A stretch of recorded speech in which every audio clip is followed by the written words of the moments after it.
Hi, and welcome to Creepy Crime Story, where the darkest truths aren't imagined, they're real.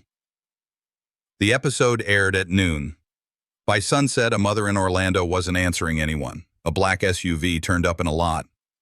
Weeks later, an iPhone was pulled from under a bridge. The map got bigger, the answers didn't.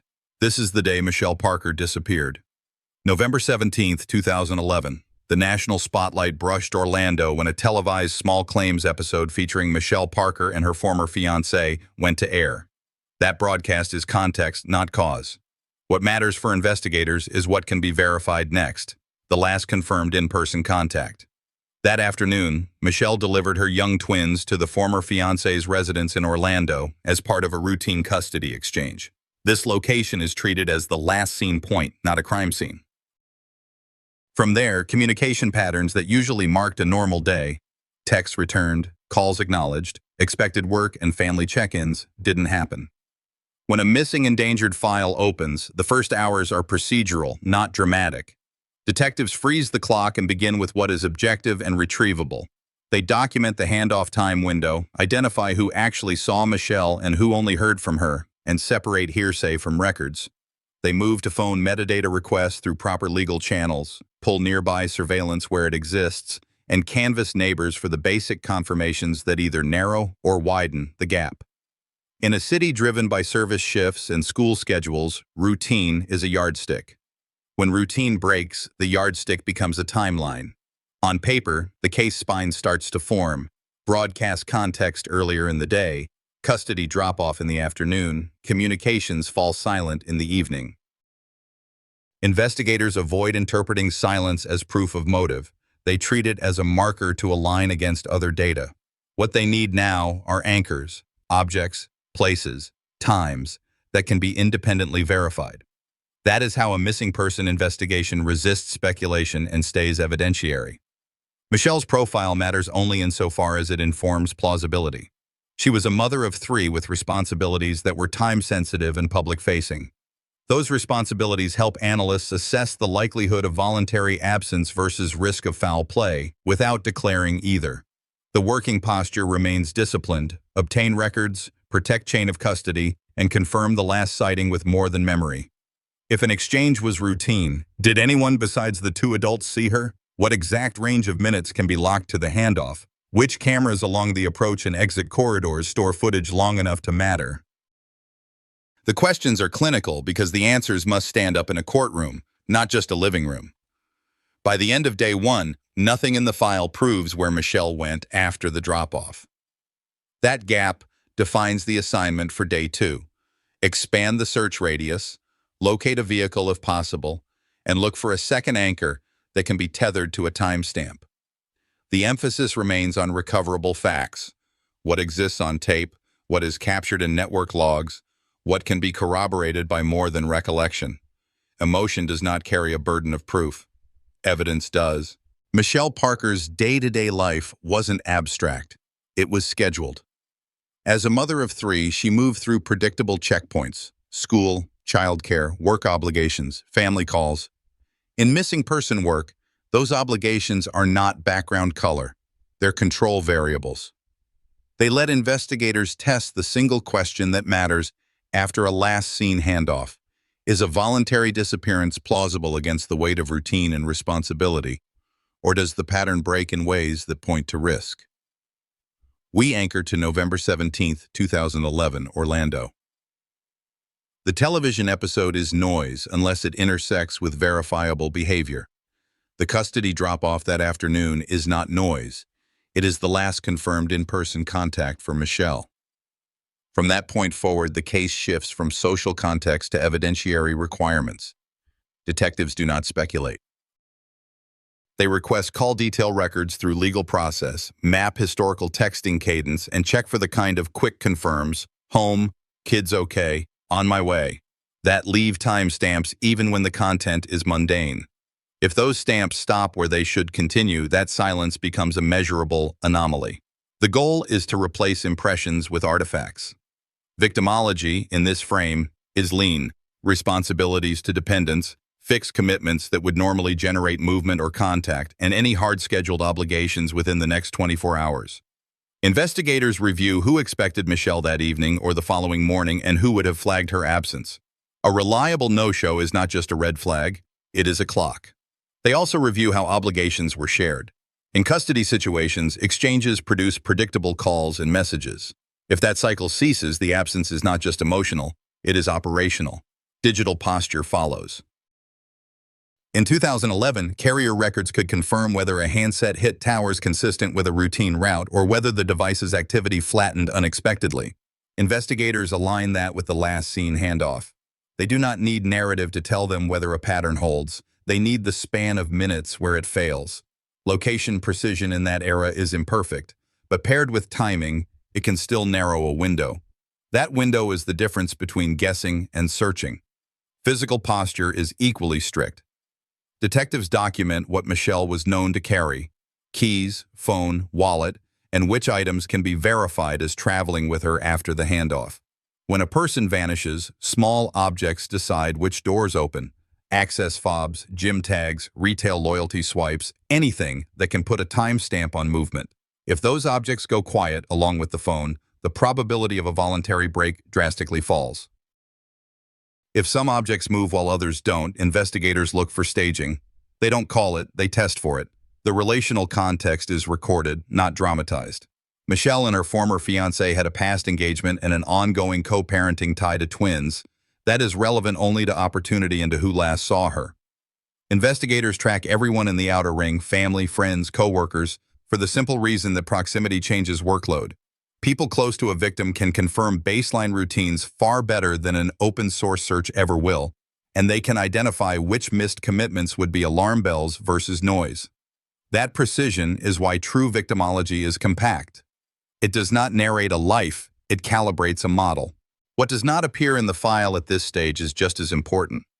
There is no confirmed crime scene, and we do not manufacture one. The custody drop-off is the last seen location. The following day will provide a vehicle recovery location in Orlando, and weeks later, there will be a phone recovery location under a Lake Conway bridge. Those are anchors, not conclusions. The integrity of this chapter depends on not previewing the evidence we have not yet reached. Sequencing is the discipline. Each artifact moves when its turn comes. There is a human dimension that sits next to the data without swelling it. Parents who navigate custody exchanges run on trust, documents, and habit. When any of those are disrupted, neighbors feel it even if they never meet the family. In towns and cities like Orlando, disappearances do not just concern relatives. They test what a community does with uncertainty. Who pays attention to the timestamps? Who calls in the details that seem too ordinary to matter? That is how cases move. A routine that breaks, a silence that can be timed, a stranger who notices a small thing when it still counts. From here, the next forensic pivot is not a conversation. It's a recovery. In less than 24 hours, investigators will locate Michelle's vehicle in an Orlando parking area.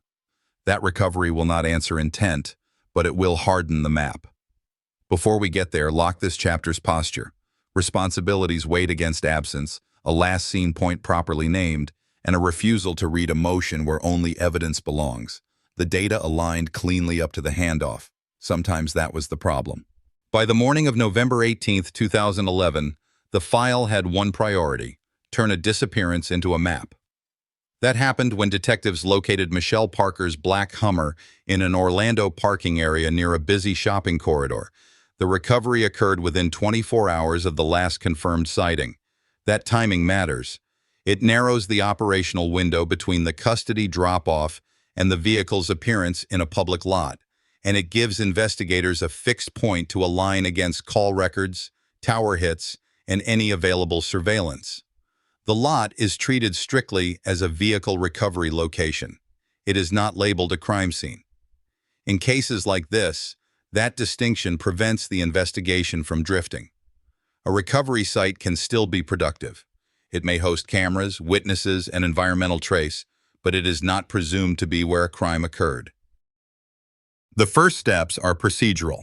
Photograph the Hummer in place, document the surrounding stalls and ingress-egress routes, note any security cameras on nearby buildings, and log weather conditions that could degrade trace evidence. Chain of custody begins at the moment the vehicle is secured and continues through transfer to a controlled facility, where a systematic exam can be conducted. Inside the bay, the checklist is methodical. Exterior exam for tool marks or fresh abrasions consistent with decal removal or recent cleaning. Wheel wells and undercarriage for soil or vegetative material that might suggest where the SUV traveled before it was parked. Door handles and interior touch points for latent prints or touch DNA, acknowledging the limitations of a shared, public-facing environment. Investigators document the fuel level and odometer reading to estimate recent usage. They check for personal effects, receipts, and any paper or digital trail, parking stubs, toll transponders, membership cards that could carry independent timestamps. None of these items alone answers intent. Together, they add or subtract from possible timelines. Digital avenues are just as structured. In 2011, some Orlando corridors had camera coverage, private storefront systems with varying retention policies. Detectives canvass those systems immediately, establishing who controls the footage, how long it is retained, and whether ingress and egress angles capture license plates or driver silhouettes. If automated license plate readers, ALPRs, were present on nearby routes, investigators submit targeted queries within the permissible window. Even when a plate read is not available, timing from multiple cameras can bracket when the Hummer was driven into the lot and when, if at all, it moved again. The next question is basic but consequential. Who parked the SUV and when? To approach that without guessing, investigators try to establish the first moment of discovery and backfill from there. A tow request, a call from property management, or a routine patrol note can anchor an earliest known viewing. From that point, they seek any footage or witness statements that predate the call. If the lot turns over quickly during daytime retail hours, a vehicle that sits through multiple peak windows may be conspicuous to regular staff. If the lot is used by multiple businesses with staggered hours, the vehicle could blend. Either scenario informs how widely to cast the canvas. The interior search stays focused on recoverable facts. Were there signs of hurried staging, remnants of adhesive where decals used to be, fast-cleaned surfaces, or mismatched residue patterns consistent with selective wiping? Were personal items present that would normally remain with Michelle, or absent when they should be there? Investigators avoid drawing motive from those answers. They treat them as data points that either support or challenge a theory of deliberate vehicle placement. Because this is a missing person case without a confirmed body, the absence of obvious forensic hits is not exculpatory and should not be oversold. Vehicles live in the world. They collect fingerprints and shed them. They pick up fibers and lose them. The value of the Hummer is less about a single lab result and more about how it constrains time. If the vehicle is parked by early morning, the window between the drop-off and that placement is shorter than a full day. If cameras show no return to the SUV, then the lot may have been a one-way endpoint for whoever drove it there. Consistency across systems becomes the check. Do tower records place Michelle's phone or any associated devices near the lot within the relevant hours? If not, is that because the handset was already inactive or because it traveled on a path with sparse coverage? Investigators know the difference between lack of data and data that shows nothing happened. The clean alignment of events can itself be suspicious. The data aligned too cleanly. Sometimes that was the problem. When a car appears with minimal digital wake, it often means the answers are not in the lot itself, but in the transportation choices made an hour before or after. One more practical consideration: the choice of a public parking area. Those lots create crowd camouflage.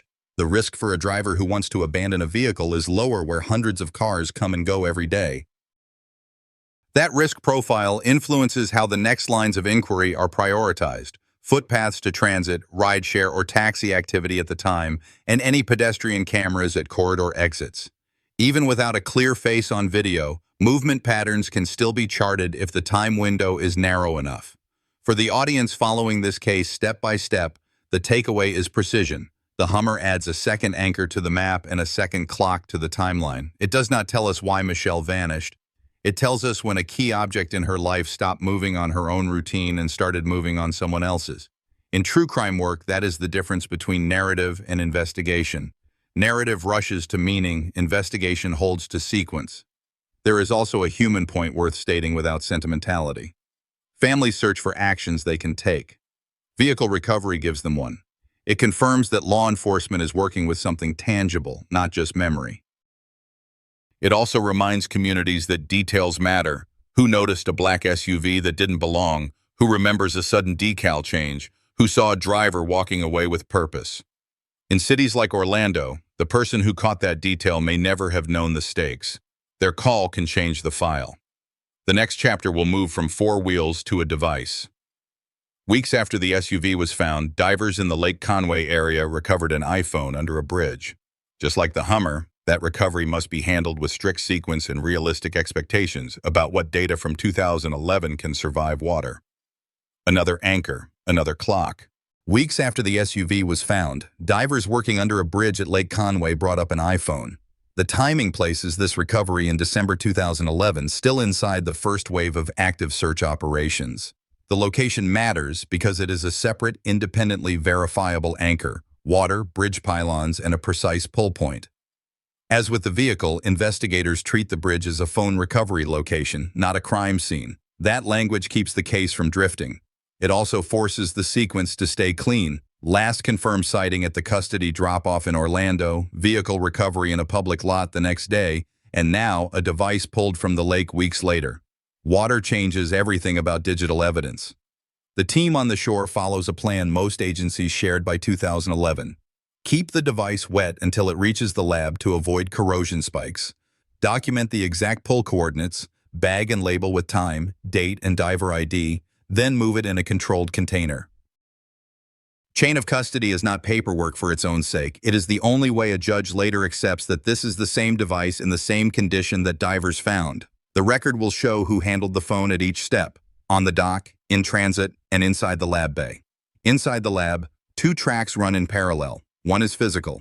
Technicians photograph the exterior, note any fractures, check for aftermarket cases or adhesives that could trap water differently, and inspect connectors for sediment or plant material consistent with lake water.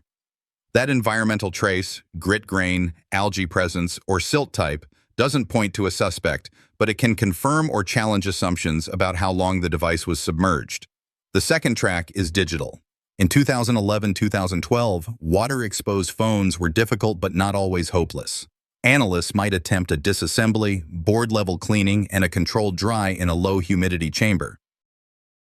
If the logic board survived without catastrophic shorting, a power-on attempt could be made under isolation.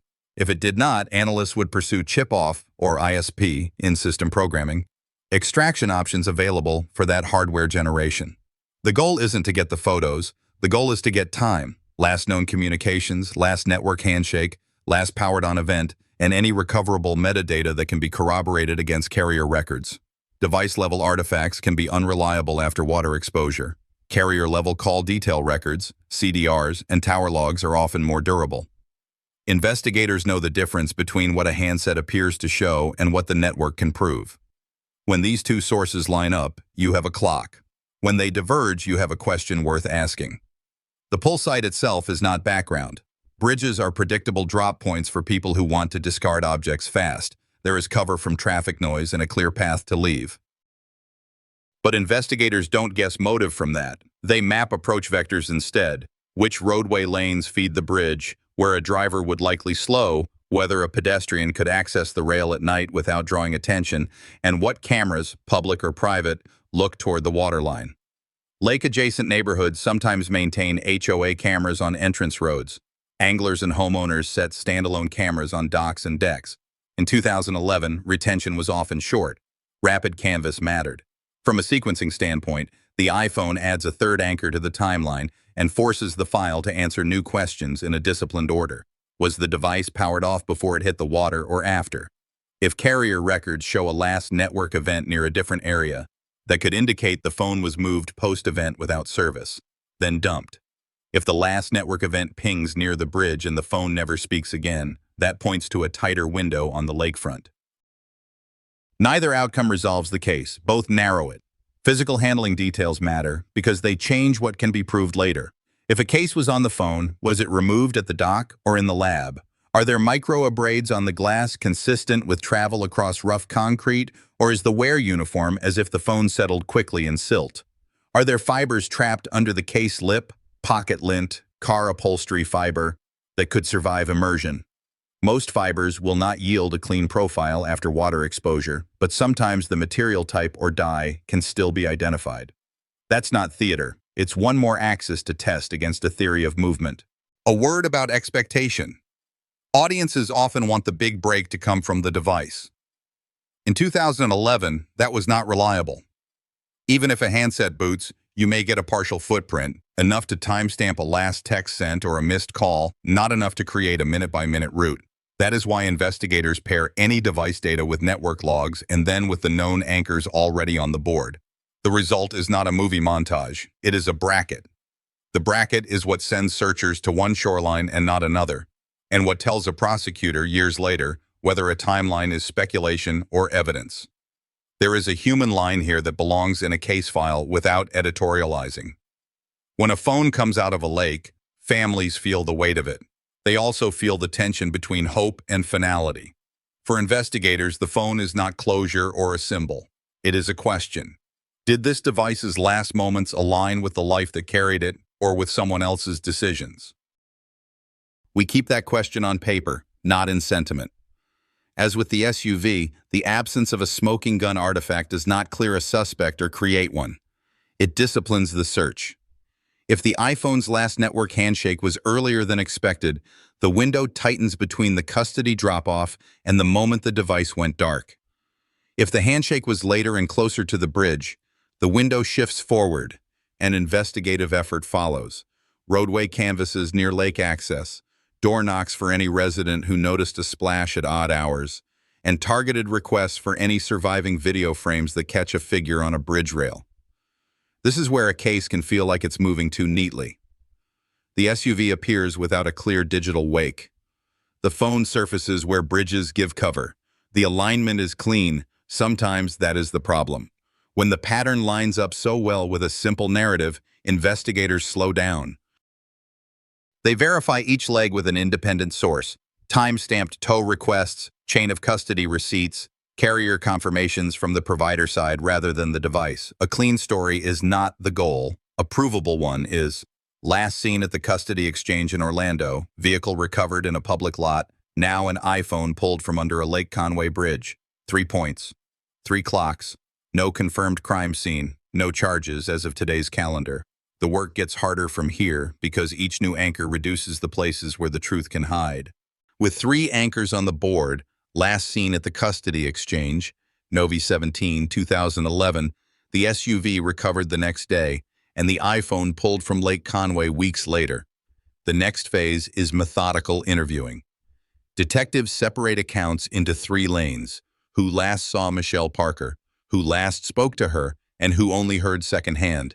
Each statement is tested against artifacts, time-stamped texts, call detail records, shift schedules, access logs, and any camera frames that survive. If a claim can't clear an objective check, it's flagged and reworked. If it does, it narrows the window. Digital corroboration runs alongside. Carrier records establish the order of calls and the minute the handset falls silent. That network timeline is the backbone. Human recollection lives next to it, not above it. A 15-minute mismatch triggers a re-interview, not a conclusion. Investigators also verify where key people were between the drop-off and the SUV's appearance. Receipts, point-of-sale timestamps, toll events, or cameras that place them elsewhere. Eliminations matter. Clearing someone with proof is as valuable as focusing on someone with opportunity.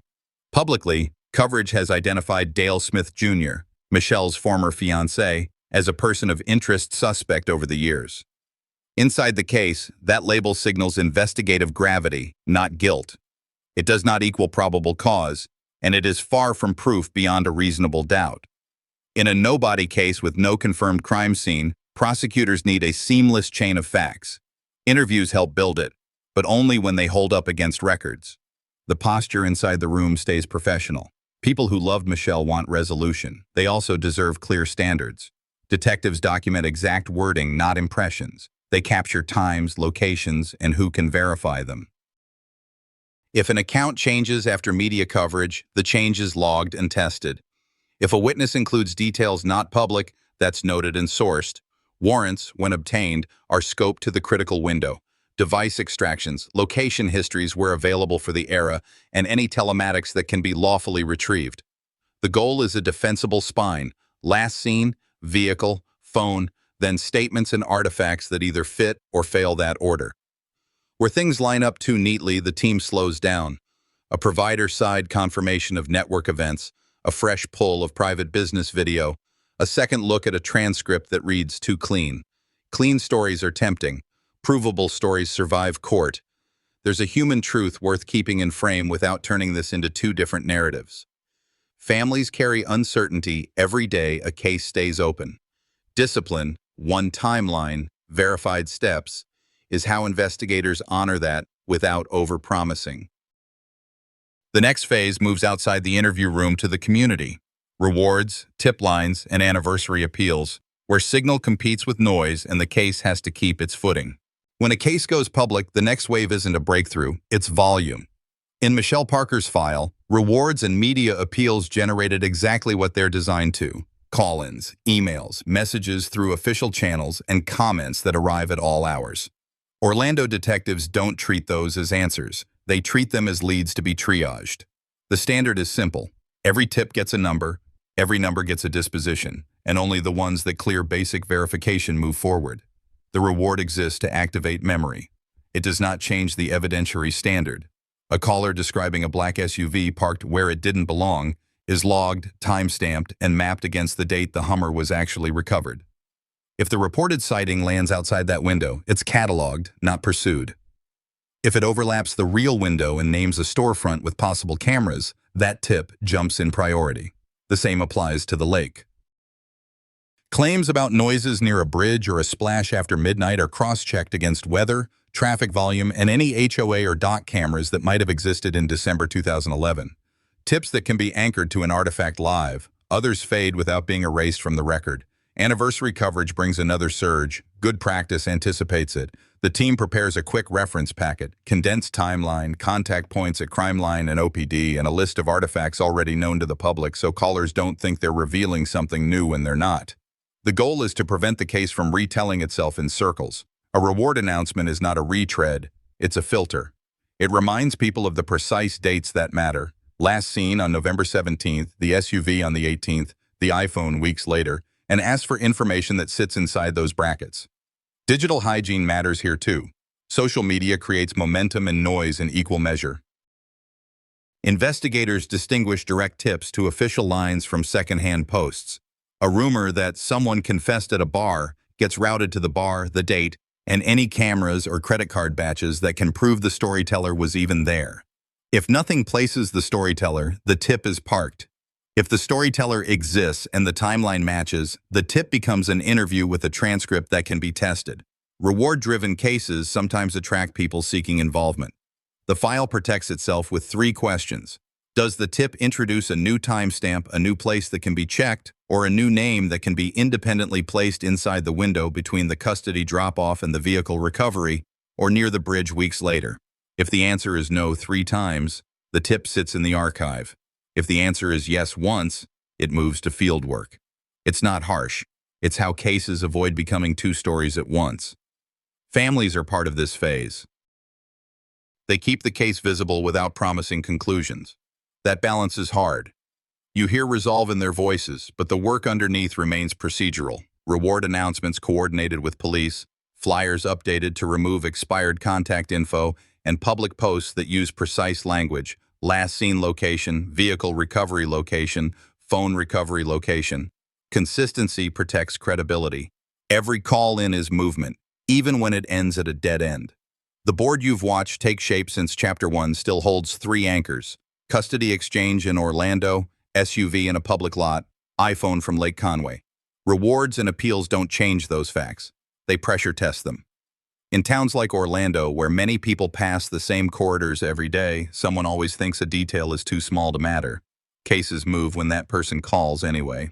August 2023, Orlando. Detectives returned to a property connected to the former fiancé's family and focused on a backyard slab. This wasn't theater. It was a planned forensic operation, Permits checked, utility locates marked, grid laid with numbered flags. The warrant scope was tight. Document the site, scan it, and if anomalies appeared, cut and lift. The language stayed precise. This yard was not declared a crime scene. It was a search location tied to leads developed over years. Ground-penetrating radar came first. Technicians walked methodical transects, translating subsurface reflections into a color map. Soil disturbance, voids, or dense intrusions. Hits don't equal human remains. Roots, pipes, and debris can mimic concern. Where the signal looked inconsistent with the original pore pattern, investigators scribed chalk lines. Core samples followed. Cylinders of compacted fill and soil were bagged, labeled, and set aside for screening. Only if those indicators held would the team move to controlled demolition of a segment. Neighbors saw heavy equipment. What they didn't see was the paperwork running alongside the dust, chain of custody for every core, photographs at each stage, start and stop times to the minute, and a log of who crossed the perimeter. That record is what makes any later finding admissible. It also makes a clean outcome defensible. After a long day, the result was public and plain. No remains, no evidence that answered the central question of this case. In missing person work, that answer is sometimes the right one. A negative search doesn't erase the reason you looked. It narrows the map. Investigators updated their exclusion list and reweighted scenarios. If this slab didn't hold answers, attention moves to other nodes already on the board. The last seen location at the custody exchange, the vehicle recovery location in the Orlando lot, and the phone recovery location under the Lake Conway bridge. The 2023 operation didn't rewrite the story. It respected it by testing a possibility and closing it down with documentation. There's a practical value to showing your work this way. Rumor fills gaps. A public, well-logged negative undercuts rumor without grandstanding. For families, nothing found hurts. For the file, it helps. It removes a place where grief might keep looking and puts resources where the likelihood curve still has shape. Corridors leading to the lake, devices that can be re-examined with updated methods, witnesses who may speak differently years later when the temperature is lower. We also keep legal posture steady. Over the years, coverage and statements have named Dale Smith Jr. as a person of interest suspect. That status remains what it has always been, investigative gravity, not a charge. A search at a related address doesn't convert status into proof. It adds tested facts to a timeline that must survive court, not just comment sections. If a future lead justifies another site, the same discipline will apply. Scan, sample, document, decide. From a narrator's seat, this is a reminder that clean stories are not our goal. Provable stories are. The 2023 backyard search put tools in the ground and came back with a documented no. In cases like this, a solid no can be as valuable as any yes, because it forces the case away from speculation and back toward the anchors we can verify. 13 years ago, the day felt ordinary until it didn't. On November 17, 2011, in Orlando, Michelle Parker made a routine custody drop-off and stepped out of view. That exchange is the last confirmed sighting, an anchor, not a crime scene. By the next morning, her black Hummer turned up in a public lot, the kind of place where a vehicle can disappear into a sea of others. Investigators documented it, towed it, and treated the spot strictly as a vehicle recovery location. Weeks later, divers working beneath a bridge on Lake Conway brought up an iPhone. The lake became a second recovery location. Now the map had 3 fixed points: last seen, car found, phone recovered. From there, the work stayed procedural. Interviews were divided into who last saw, who last spoke, and who only heard. Carrier records set the minute-by-minute clock. Receipts and surviving camera frames either confirmed stories or sent them back for a second pass. Over the years, public statements identified Michelle's former fiancé, Dale Smith Jr., as a person of interest or suspect. That label signaled investigative gravity, not a charge. Without a confirmed crime scene or a recovered body, the file would need a continuous chain of proof, no gaps, no leaps, to move forward in a U.S. courtroom. The search did not stop. In August 2023, detectives returned to a backyard tied to the former fiancé's family. Ground-penetrating radar, core sampling, and documented cuts led to a clear result. Nothing found. It wasn't closure, but it narrowed the map and removed one place where rumor liked to live. What remains is disciplined and honest. The custody exchange starts the timeline. The Hummer tightens it. The Lake phone adds a separate node that was processed with the tools available in 2011-2012 and tested against network data. No single artifact explains her absence. Together, they define the boundaries any future answer must respect. There's a small practical ask to carry forward. Document custody exchanges in neutral, cameraed locations and send tips through official lines. Precise language matters too. Recovery sites are not crime scenes until proven. Families live with the difference. And the status, stated once and clearly, so there are no competing endings. As of September 19, 2025, Michelle Parker remains missing. No one has been charged. If new verifiable facts meet the standard these anchors demand, the story will change. Until then, this is the true shape of the case in Orlando. One timeline, one record, and one careful ending. I've learned that precision and patience protect families more than rumors ever will. In a case like Michelle's, we honor truth by using exact words, logging every minute, and refusing easy endings. If you manage custody exchanges, choose neutral, well-lit locations, and tell someone when plans change. If a small detail still sits in your mind, share it with police. Small things move big cases. What did we miss, and what would you check next around Orlando? If this story resonated, comment where you're watching from or why it didn't. And if you found value here, please subscribe for the next case.